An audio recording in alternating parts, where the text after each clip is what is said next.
nakikita ko na ang kinabukasan ko. Actually, ngayon ko palang to gagawin. So, hopefully, okay siya. Promise, simple lang to. Where I have a feeling na vibes ko, magiging maganda tayo for tonight. More blending. Whatever. Kung anong matapos. Ay, ang ganda. Am I happy sa makeup natin today?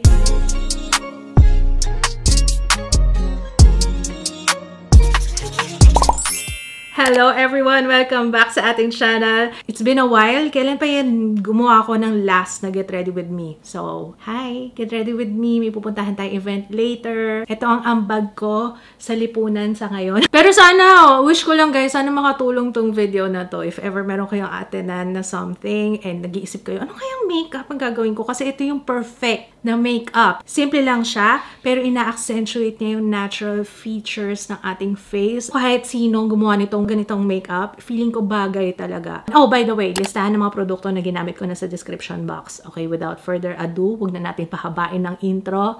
Let's get on with it. First, break muna sa haggard look, ano?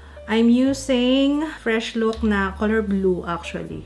Pero hindi siya blue eh. Parang more like medyo gray yung itsura niya. Ayan siya. One Day Lenses. See, ayan o. Hindi halata, diba? Parang ano lang siya. Parang natural blue eyes. So, ang gagawin kong look ngayon, kasi brown yung damit ko, na ipapakita ko rin sa inyo later. Hindi pala siya brown. More like nude. Tapos may black lang na detailed here. Lux Organics Shine Free 3x Matte na Ultra Fine Mist. Ito talagang extra talaga ang skin prep ko ngayon. And then, we'll use, gusto ko to, pangalawang bote ko na to actually. Teka, ayusin ko tong hair ha. Natry ko lang siya one time sa PR, tapos bumili na ako ng malaki kasi nagustuhan ko siya. Shiseido Ultimune Power Infusing Concentrate 3. So, apply siya before mag-moisturizer. Sana maganda yung skin ko hanggang mamaya, no? Kasi medyo matagal yung pupuntahan natin. Nagsiskin prep ako ng bongga kapag alam kong matagal yung pupuntahan kong event. And kailangan talaga para makisama siya. Kakausapin mo rin yung skin mo. Makisama ka, ha? Next, once na mag-set na yan, I will use Skintific Ceramide. I love this. Nakadalawang tub na ako nito. Bigyan mo ako ng Tony Sia skin, okay? Ang ganda nito kasi talagang nafe-feel ko na nagmo-moisturize talaga siya ng skin. I've been loving ceramide lately kasi nga iba. Parang compatible talaga siya sa oily skin ko and sa aging skin, you know. Pati sa daeg, don't forget. Hintayin lang muna natin to mag-set. Habang hinihintay kong mag-set yung moisturizer, medyo matagal nga lang siya mag-set pero carry lang naman. I'm using lip balm Hello Glow. Syempre para ma-prep na yung ating labi. Para later, malambot na siya. Hindi ako magsa-sunscreen ngayon, guys, kasi gabi naman yung event na pupuntahan ko. So, I will use itong PC True Flex Skin Balm in the shade Bisque. Ito yung gagamitin kong primer. Let's get this Tevian Liquid Application Face Brush. Actually, ngayon ko palang to gagawin. So, hopefully, okay siya. Hindi ko lang gusto yung amoy nito. Ayan, apply lang natin. Blend. And iiwas ko dito sa under eye area kasi mabilis akong mag-crease. And magko-concealer tayo ngayon eh. Ang gusto ko dito sa skin balm, pag nilagay mo siya, nakakatulong siya sa foundation para mas smooth ang itsura. Next one, meron tayong imimix na dalawang foundation. We have yung NARS Light Reflecting Foundation in the shade Fiji and then itong Tevian na Ultimate Skin Master Foundation in the shade Alberts. Kasi medyo nag-tan ako ngayon. Kailangan mag-adjust tayo ng shade. So, dito na lang sa likod ng kamay. Dalawang pump ni NARS and then isang pump ng Tevian. Sorry, dalawa rin. Kasi ayaw na tumulo. Medyo thick kasi to. Okay, so ayan. Ganito karami. Parang 1:1. And for added glow, I will use itong Elana Glass Skin Glow. Pwede mo siya actually i-mix sa iyong foundation para, mas radiant yung finish. And then, let's mix this. Hindi ko makita yung palette ko. Pwede na yung dulo ng brush. Ayan, na-mix na natin. So, let's apply kabuki brush para i-blend out. Nice. Ayan. Nakikita ko na ang kinabukasan ko. Like I said, iiwas ko siya sa under eye area. Kasi, na-try ko na to eh. Ang tendency is, sobrang matte niya. Hindi kasundo ng under eye area ko. Lalo na kapag marami kayong fine lines na sa under eyes. iwas nyo na lang yung foundation. And magko-concealer tayo. So, okay lang naman. And don't forget yung leg, ha? And then, yung natira dito, buff ko lang sa skin. Ito talaga yung pang-finish ko. Pang-apply, yung brush. And then after, sponge. Kasi mas maganda talaga ang finish kapag ganun ang ginagawa mo. Didiin natin. I'm using yung double cut curve precision. Kasi pag dinidiin mo siya sa skin, mas maganda ang kapit ngayon ng foundation sa skin nyo. And trust me, mas magtatagal yan at hindi mag-move agad-agad. Next, setting powder. I will use Strokes Perfect Veil Setting Powder. Pero sa kilay lang muna. Okay? Dito lang muna sa kilay. Sobrang oily kasi ng kilay ko, kaya kailangan ko talaga yan iset. Ito yung isa sa mga unang-una talaga lumalabas yung oil. Let's apply itong ating Bay Free. My favorite. Everyday ko talagang ginagamit itong blonde, Bay Free, the best talaga. Diba, akalain nyo yun. Akala ko talaga wala akong magugustuhan sa mga budol sa akin sa TikTok. Ay, nagkamali ako doon, day. Ang ganda talaga nito. Kahit siya na lang actually, kahit hindi na ako mag-brow pen eh. Lalo na pag everyday. Napakadali. Isang product lang para sa kilay. Pak. Tapos kagad. Diba? And then, i-groom ko na siya na parang bushy brows. Get Ready With Me Cosmetics Brow Pen Pro. Ayan. Para sa mga areas na medyo panot yung aking kilay. Contour. Color Tonic ng Detail Cosmetics in the shade Bisque. Okay, dito sa jaw. Dito sa baba. As usual. Pero mamaya na yung sa nose, okay? Dito muna tayo. Let's blend with the sponge. And ulitin ko ulit kapag gusto nyo tumagal talaga ang inyong contour and blush. Gamit muna kayo ng liquid or cream and then powder on top. Kasi once na mawala yung nasa ibabaw na powder, at least meron pa kayong backup. 'Di ba? Kasi kung powder lang ilalagay nyo, pag pinagpawisan kayo, nag-oil up kayo, nag-blot kayo, sumama na siya sa blotting paper or sumama na siya kung saan. Wala na, tanggal agad. Ayan o, ito yung nawawalang panga. And then, let's use a brush para sa nose contour. And then, medyo i-connect ko siya dito sa may aking ilalim ng kilay. Pag nang may makeup, guys, ako iniisip ko, para ako nagpe-painting. Para ako nagko-color. So, wag masyadong harsh din sa skin. Dahan-dahan lang yung hawak sa brush or sa kung daliri yung gamit nyo, dahan-dahan lang, no? Para hindi maistorbo yung nilalagay natin underneath. Let's bronze. Lucky Beauty Ethereal Liquid Pigment Sculpt. This is Bikini. And then, brush na lang yung gagamitin ko. So, ayan. Perfect. Ang kulang ko na lang is concealer. Hindi pa ako nag-concealer pala. I will use Shy Lucky Beauty ulit. Favorite ko to, guys, for my under eye. Kasi ito yung pinakakasundo lang nung under eye area ko. Kasi very dry yung under eye area ko. And then, let's use the pointed. Kaya gustong-gusto ko to, guys, kasi ito pointed to. So, dito tayo sa side na to. Pointed kasi to, kaya abot na abot niya yung corners ng mata. Perfect. Tapos, ikakalat ko na rin siya dito sa eyelids kasi yan yung pinaka-primer natin dahil mag-eyeshadow tayo today. And very easy to blend. Tignan nyo. Love it. Lalagay na rin ako dito sa my nose bridge. Okay? So, ayan. Ibe-blend yung dito. Then, dito sa baba, let's add more. Spot Conceal Tevian Ultimate Skin Master Concealer.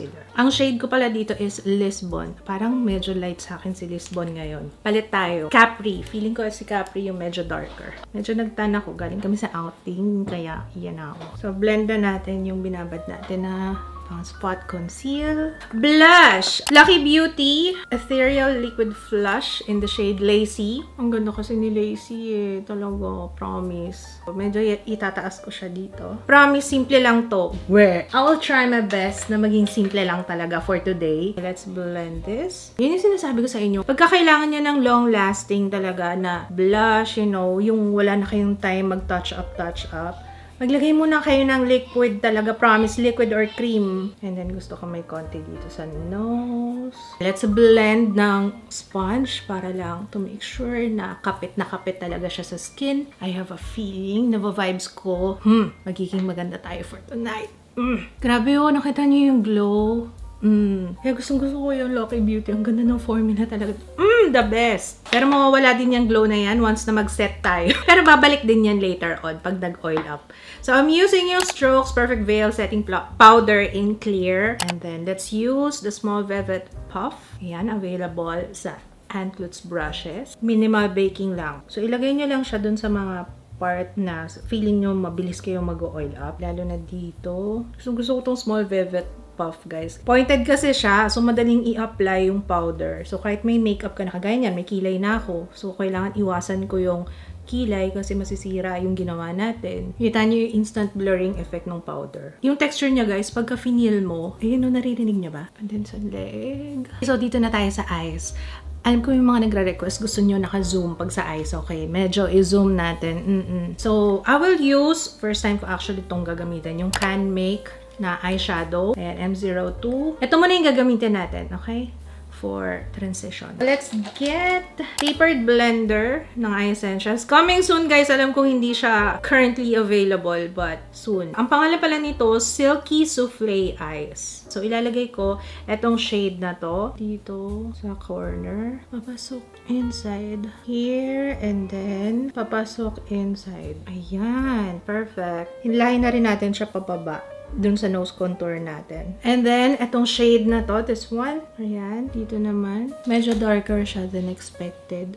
Gusto ko medyo, ano lang siya, medyo light lang. So, konti lang. Parang hindi na-achieve yung gusto kong kulay. So, gusto ko kasi to medyo bronzy.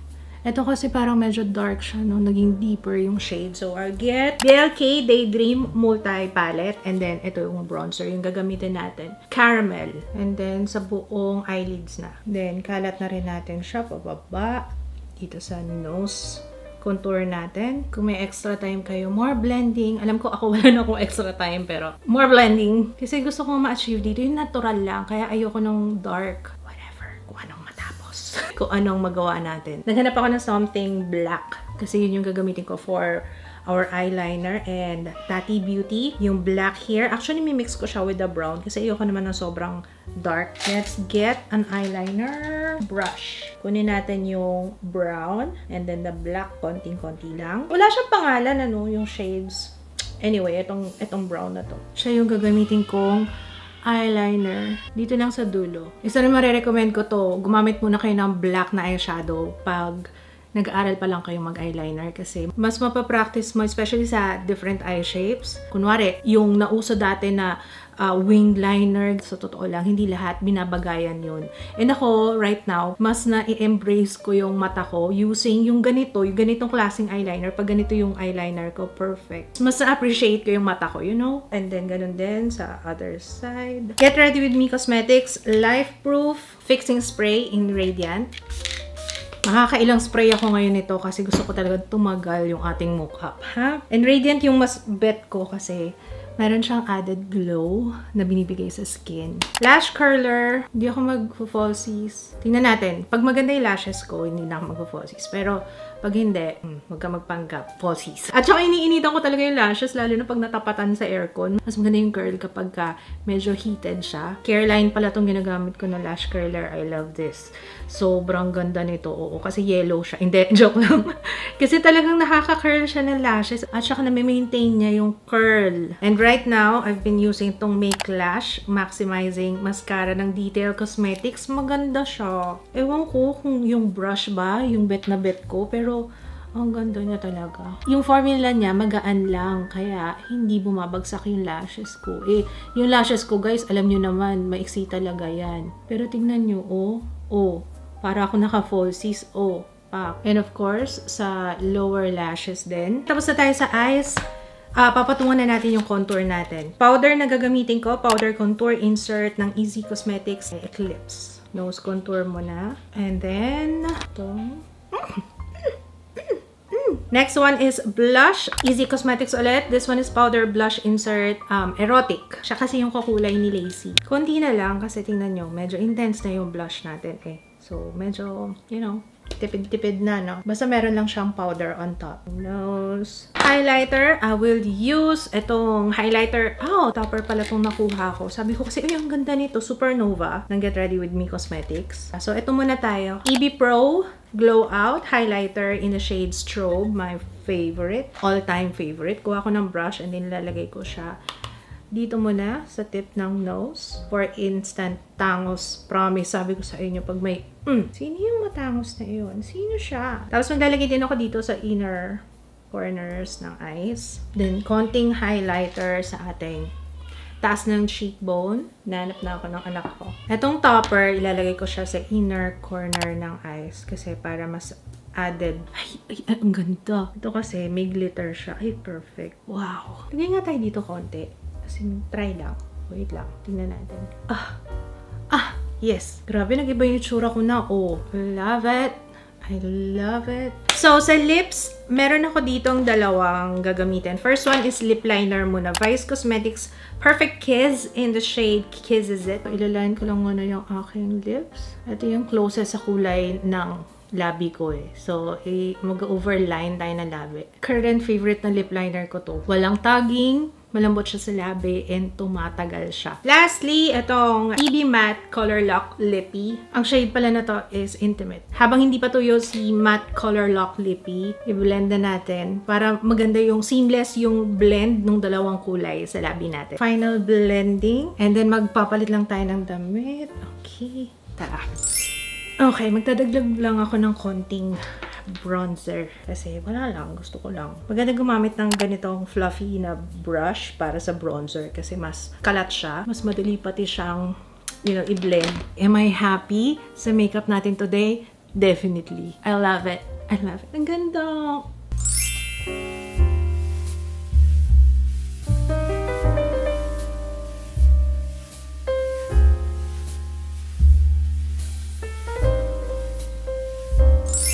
Okay guys, thank you so much for watching. Kung na-enjoy niyo tong video na to, don't forget to thumbs up. Kung hindi ka pa nakaka-subscribe, make sure to subscribe. Kung meron kayong request, feel free to comment down below.